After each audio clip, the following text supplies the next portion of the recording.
Global learning opportunities, building engagement, Globe is part of our Global Learning News and Global Learning Adventures initiative. We go different places, different cities, different countries, including our own beautiful Jacksonville, Florida, to explore new lessons that we can share in our courses and workshops. In this opportunity, we're here in downtown Jacksonville in our San John River after Hurricane Irma. Last weekend, we were here flooding with heavy rains and high winds, and we were in our bunkers, protected, trying to cope with the storm. We're going to share three lessons on three areas that we want to explore for our courses. The first one has to do with emergency awareness in our global management class. Emergencies are always going to come to our life. So we have to be prepared, like we say in Boy Scouts, to cope with the emergency. In this case, we live in a city that has been blessed by God with many years without storms, without hurricanes. We have sunny skies, thunderstorms in the afternoon, rain from time to time, and very few hurricanes. But this is why we want to show you the positive side of the city by being prepared for emergencies.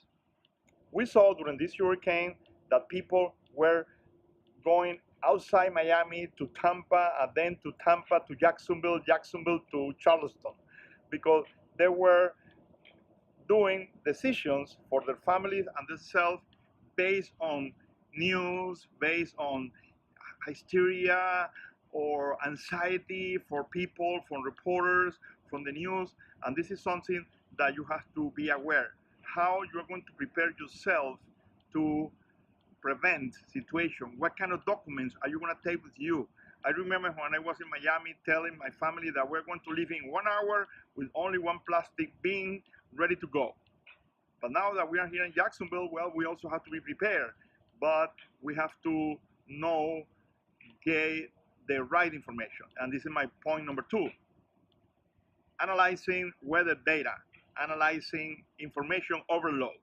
We get information from spaghetti models, all the TV channels, all weather apps, people, your neighbor, people, the stores, when you go to the retail stores or to the home store that sell construction things for your house, you know that they are in creating anxiety to us.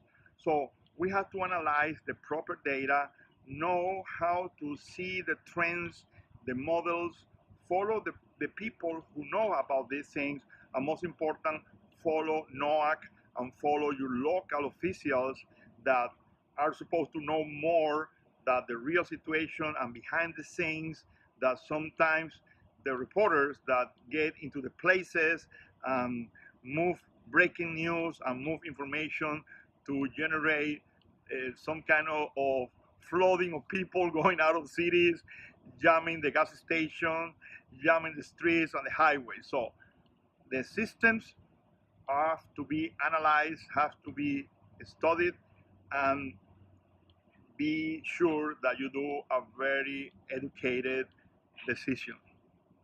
The third point has to do with leadership. We have to follow our leaders in our cities during the three stages of a major situation. During the prevention stage, you have to follow your city mayor, your governor, your police department chief, and your business owner, or in our case, the president of our college, to be sure that we stop operations in a proper way. During the crisis, the leaders are measured in the way how they handle these kind of situations. We don't want to see the leader becoming another problem. The leader has to be calm, make good decisions, so we can follow the leader in an organized way. And most important, after the disaster, after the hurricane, we have to follow our business continuity plans, our disaster recovery plans, and how the leaders are taking us to that stage to recover after the flooding, after the fallen trees, after the houses destroyed, how to work with insurance, with FEMA, with the future of our life.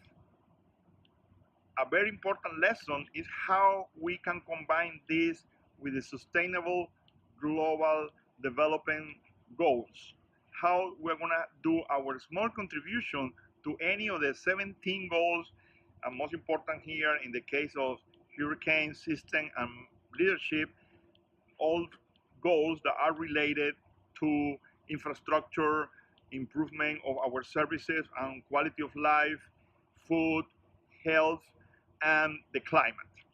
So these are the topics that we're going to be covering these weeks in our courses, and be sure that we're doing this to emphasize the importance of enjoying our beautiful city and enjoying what we do in our work and in our home. The city of Jacksonville is inviting you to come here and visit us. Okay, visit Jax, Jax Strong are different initiatives to bring people back to Jacksonville. You see cargo ships going out of the St. John rivers. The seafood restaurants are already open in the Mayport area. You are going to see very soon sports sailboats going back to our rivers, because this is what we want. We want to show you that Jacksonville is a city with a beautiful St. John River, connected by different rivers, connected by beautiful bridges, and most important, connecting people to build a better world.